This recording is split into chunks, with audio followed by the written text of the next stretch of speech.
of course, actually born in the Newark riots in 1967. How about that, right?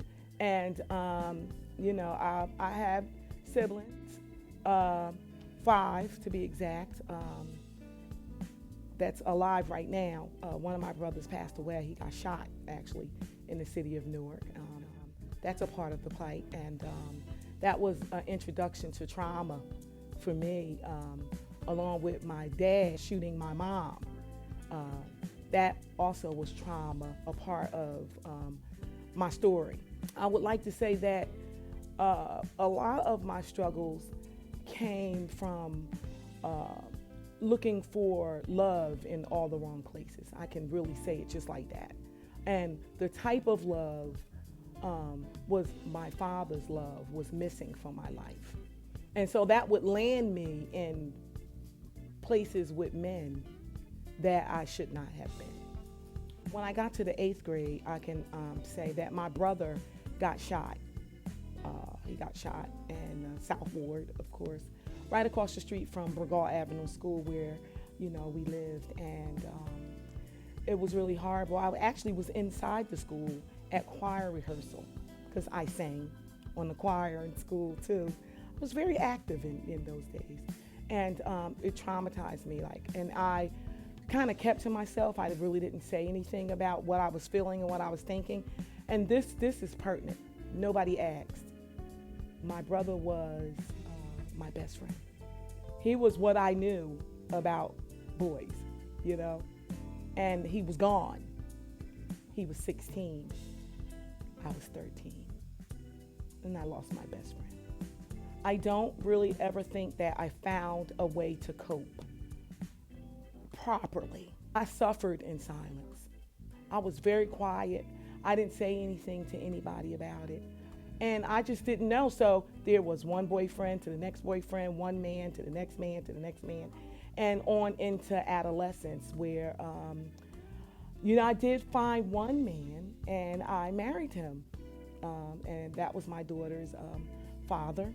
And what was unique about him is that, number one, he had a lot of money at the time.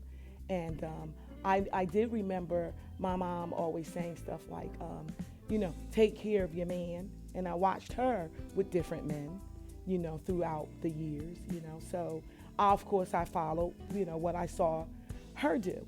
I have this one Aunt Dolores. She's my favorite aunt, I could say.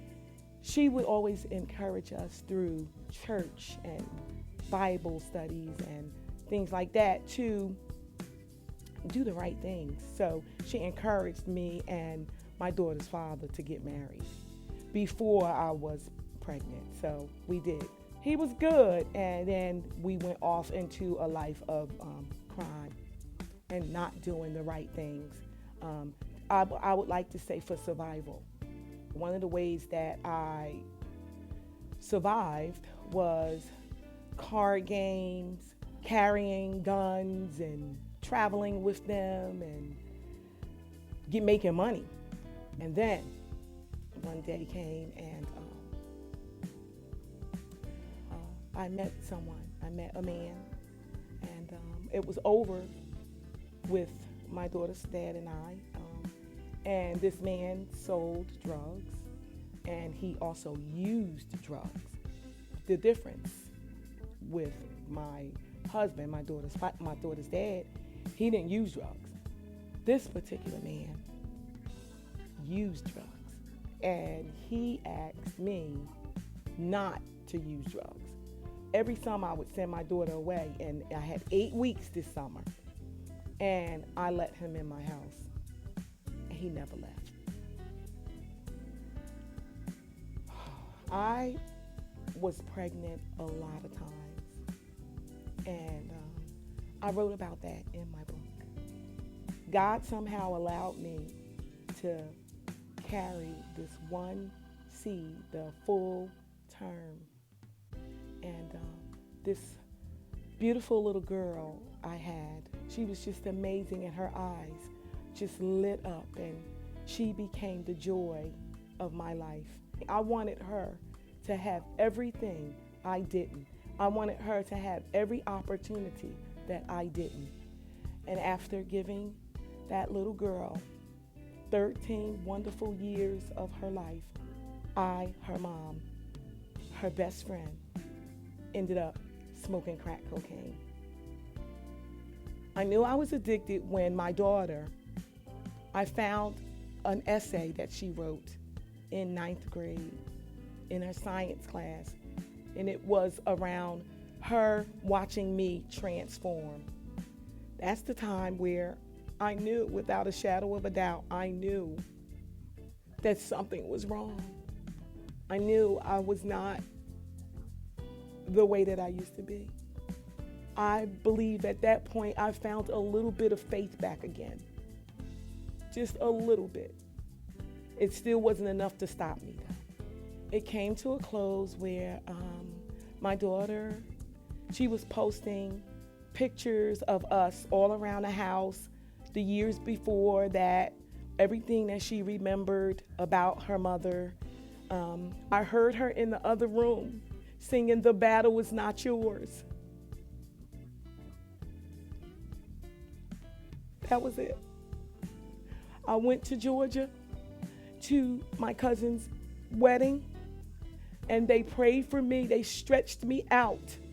I felt the drug demon just lifting right up out of me. I had white stuff coming out the side of my mouth. It was crazy.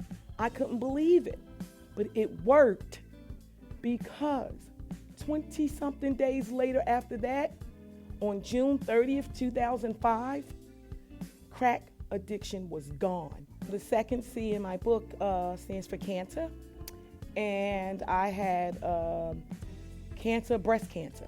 They said it was stage 1. However, once I got the biopsy and it was confirmed, it spread it so fast, with less than 30 days, it went to stage 2. And they gave me an option to cut my breasts off.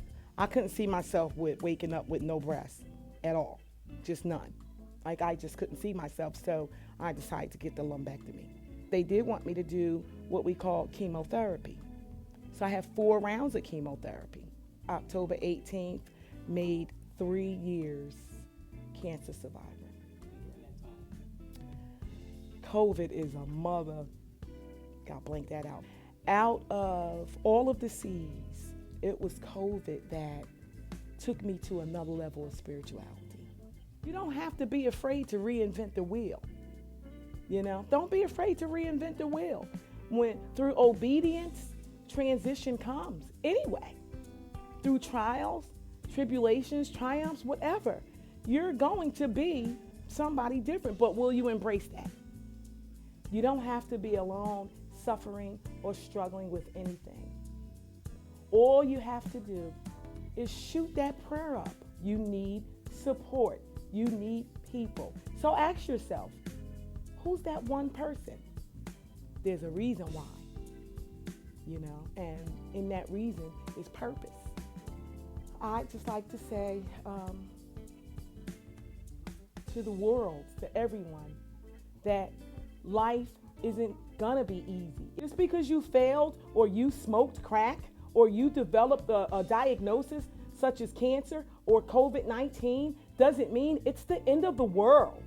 You take those things and you use it for the greater good. In fact, you are now all in a chapter of your life that you can too write a book that you survived. Thank you very much.